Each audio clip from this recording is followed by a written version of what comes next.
بسم اللہ الرحمن الرحیم۔ السلام علیکم۔ میں ہوں اعجاز علی اور نئے آنے والے دوستوں سے گزارش کرتا ہوں کہ میرے چینل کو سبسکرائب کرنا۔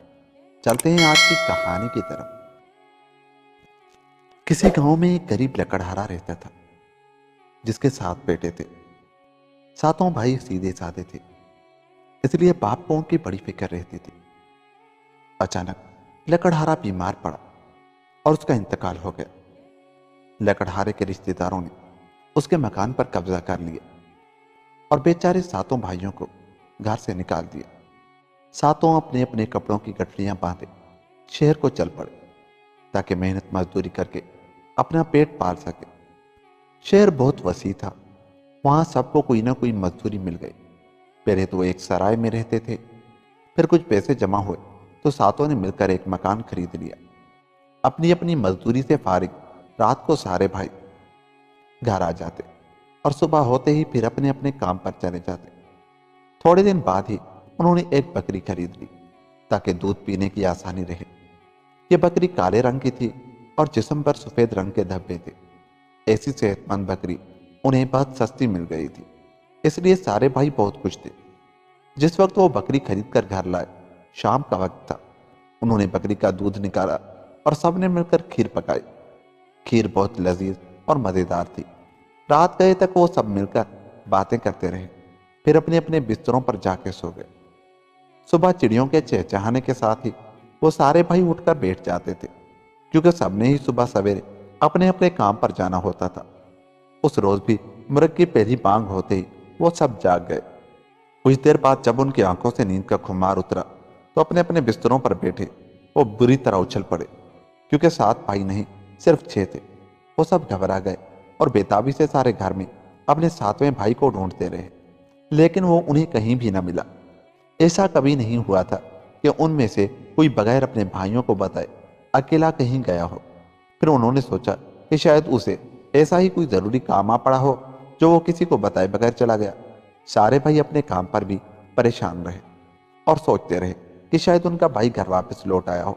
لیکن شام کو جب وہ سب مزدوری سے واپس آئے تو گھر خالی پڑا تھا، سوائے اس کالی اور سیاہ بکری کے۔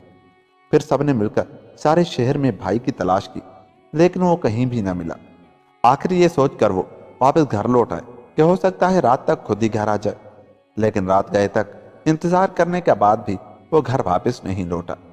صبح اس پہ معمول مرغ کی پہلی بانگ کے ساتھ وہ سب آنکھیں ملتے ہوئے بستروں پر اٹھ کر بیٹھ گئے، اور جب آنکھوں سے ہاتھ ہٹا کے سب نے ایک دوسرے کو دیکھا تو بے ساختہ اچھل پڑے، کیونکہ اب وہ 6 نہیں بلکہ 5 تھے۔ اب تو وہ بہت گھبرائے۔ پہلے کی طرح سارے گھر نے چھٹے بھائی کو ڈھونڈا، لیکن وہ کہیں بھی نہ ملا۔ 2 بھائیوں کے اس طرح غائب ہو جانے پر باقی بھائی بہت پریشان تھے۔ ان کے سمجھ میں نہیں آ رہا تھا کہ ان کے بھائی آخر کہاں چلے گئے۔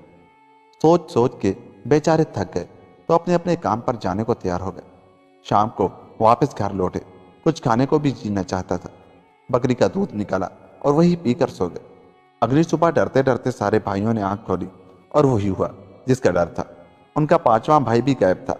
چاروں بھائی غم اور خوف سے ایک دوسرے کے ساتھ لپٹ گئے۔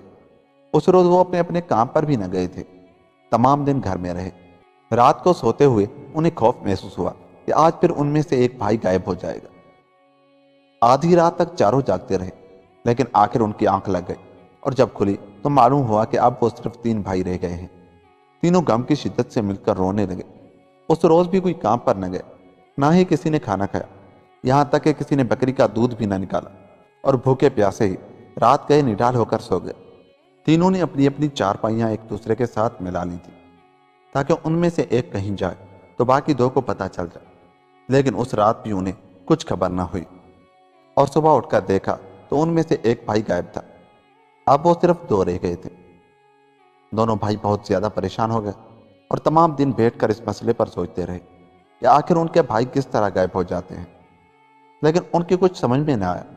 انہوں نے رات کو جاگنے کی کوشش بھی کر دیکھی تھی، لیکن یہ بھی ممکن نہ ہو سکا، اور باوجود کوشش کے ان کی آنکھ لگ ہی گئی۔